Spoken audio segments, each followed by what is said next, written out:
belum lama ini BPJPH mendapat penghargaan Pak ya di level internasional di Maldives atau Maladewa.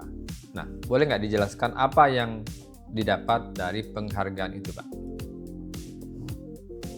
Penghargaan itu dari GIFA ya, GIFA itu Global Islamic Finance Award dari Cambridge, satu lembaga yang berkantor di London. Dan penghargaan kemarin itu diselenggarakan oleh mereka di tahun yang ke-14 ya, karena sudah sejak tahun 2011 itu. Dan pemberian penghargaan itu berpindah-pindah ya, pernah di Indonesia, pernah di Senegal, pernah di mana, dan ini kemarin diserahkan di Maldives. Saya tidak tahu ya apa kriterianya atau apa yang membuat BPJPH diundang, disurati untuk mendapatkan penghargaan itu. Dan yang saya tahu penganugerahan itu tentang sertifikasi halal yang cukup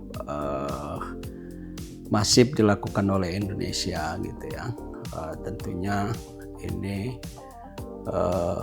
mengalahkan ada tiga nominasi lain ya di bidang ini ya, di bidang sertifikasi halal. Dan kami tanya siapa tiga itu tidak dikasih tahu ya siapanya gitu. Jadi ini adalah penghargaan yang dari institusi yang cukup prestisius di tingkat internasional, dan tentu bagi kami ini adalah indikator ya bahwa kerja-kerja BPJPH dan seluruh stakeholder yang ada itu mendapatkan penilaian dari berbagai pihak ya, termasuk dari kalangan internasional. Dan tentunya ini menjadi vitamin buat kami untuk terus berbuat yang lebih baik lagi dan membuat semangat terus bergelora, tidak kenal lelah untuk memperkuat ekosistem halal di Indonesia dan menjadi pusat industri halal di dunia ya. Dan ini saya kira penghargaan yang kesekian kalinya yang diterima oleh BPJPH. Saya kira itu penghargaan itu kami terima beberapa hari yang lalu ya di Maldives. Ya, setelah dari Maldives langsung bertolak ke Rome, Italia. Nah, itu ada apa lagi di sana, Pak? Sebelum di Maldives kan saya itu ada di London ya. Di London itu kita ada giat Fashion Week, London Fashion Week. Setelah itu saya ke Maldives, dari Maldives ke Milan. Itu juga di Milan itu ada agenda Milan Fashion Week. Di samping ada penandatanganan MRA, ada asesmen lembaga halal luar negeri di sana. Nah, kami beberapa mungkin di awal tahun kan sudah launching di Jakarta Fashion Week bersama Ibu Poppy Darsono, itu kegiatan Indonesia Global Halal Fashion. Kita ingin berikhtiar sebagaimana harapan Bapak Wapres dan Presiden, Indonesia harus menjadi pusat fashion dunia. Nah, oleh karena itu kami ingin kreasi desainer Indonesia itu tampil di event-event internasional, khususnya di negara-negara fashion. Seperti Paris, Milan, London gitu ya, Turki gitu, selain kemarin Malaysia juga gitu. Jadi ingin kita produk-produk desainer Indonesia itu dikenal di kalangan dunia fashion. bukan di kalangan sendiri gitu. Ya. Nah, yang menariknya kita ada misi di situ adalah memperkenalkan tekstil kain halal. Ya, ini berarti Aha. benang merahnya nih Pak. Ini tekstil benang kain halal yang digunakan oleh desainer ini untuk membuat busana. Oke. Gitu. Nah, itu yang kita perkenalkan kepada Fashion Week itu. Dan itu warna baru, warna tersendiri di arena Fashion Week itu. Ya, kita tahulah bagaimana dunia fashion di barat seperti apa kalau tampil kan nggak apa-apa kita menunjukkan ini loh fashion Indonesia, modest fashion Indonesia. Kita di bannernya, di digital bannernya itu halal, kain halal, global Islami, Indonesia Global Halal Fashion, BPJPA, gitu-gitu. Jadi kita memperkenalkan, kita justru mendatangi gitu negara-negara fashion itu.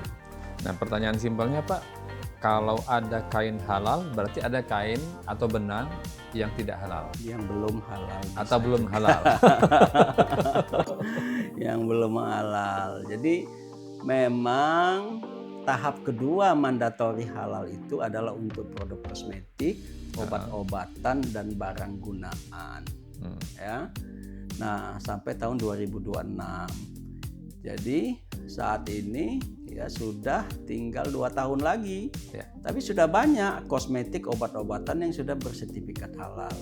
Dan sudah ada juga barang gunaan berupa kain ihram yang sudah halal, batik yang sudah halal, kain halal yang digunakan oleh para desainer itu sudah halal, kemudian kaos kaki udah halal, bahkan sepatu saya pun ini sudah halal.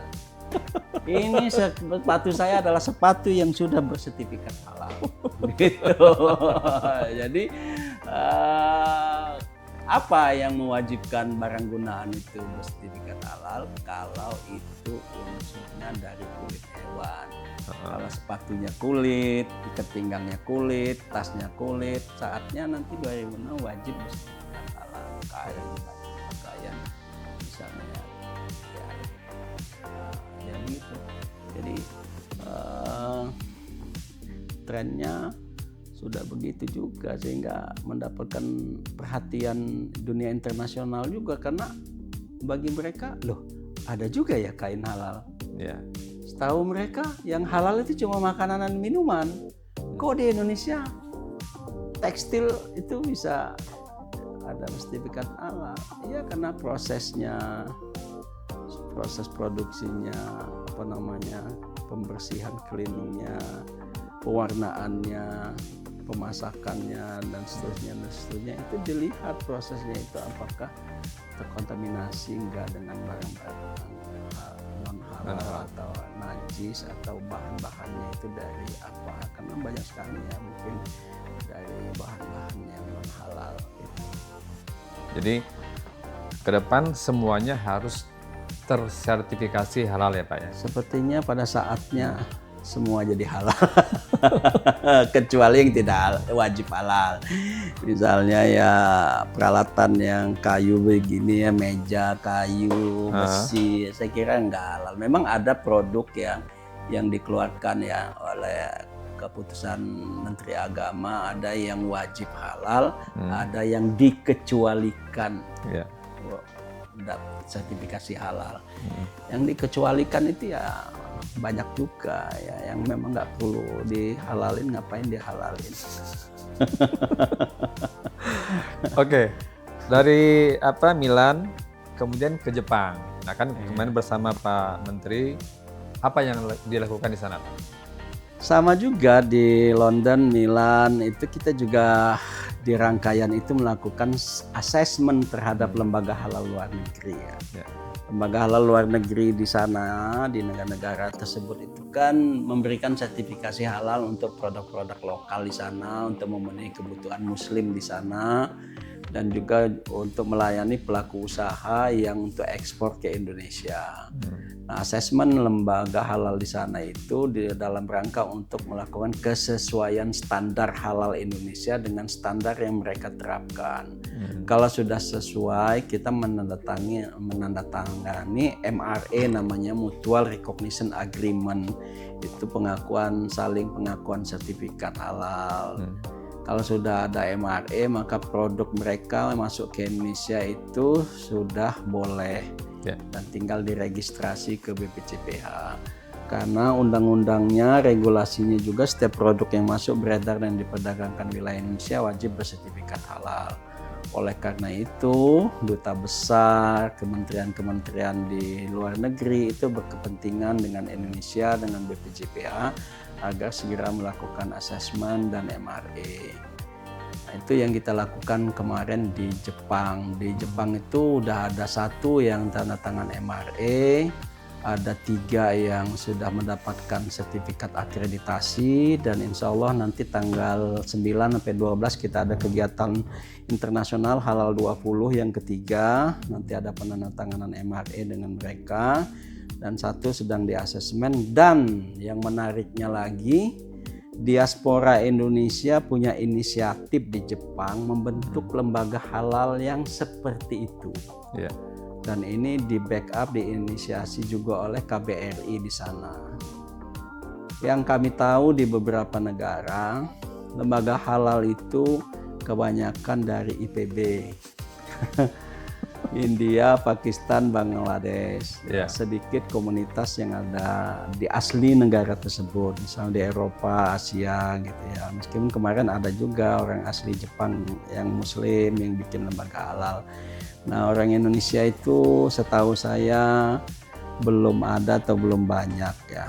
Dan baru diinisiasi oleh diaspora Indonesia di Jepang, di backup oleh kedutaan besar di Jepang, dan di launching oleh Pak Dubes bersama Pak Menteri di kantor KBRI. Launching namanya HITO, ya.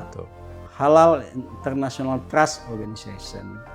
Itu untuk membantu 200.000 Muslim Indonesia yang tinggal di Jepang dalam hal keamanan mengkonsumsi produk-produk halal di sana. Secara bertahap, terus nanti akan menjadi lembaga halal luar negeri di situ untuk melakukan sertifikasi produk-produk ekspor di sana. Saya kira ini menarik, yang memang saya kira menjadi inspirasi untuk KBRI di berbagai negara untuk membentuk lembaga halal yang serupa. Berarti ini peluang bagi tenaga ahli kita untuk ekspansi ke luar negeri ya Pak? Iya, betul. Dan memang saya lihat ada beberapa orang Indonesia, kemarin di Jepang itu di salah satu lembaga halal, itu ada 2 orang mahasiswa Indonesia yang bekerja di sana, kontrak. Jadi dia S2, S3 di sana, kemudian bekerja di lembaga halal di luar negeri. Ya lumayan, ada tambahan penghasilan bagi mereka.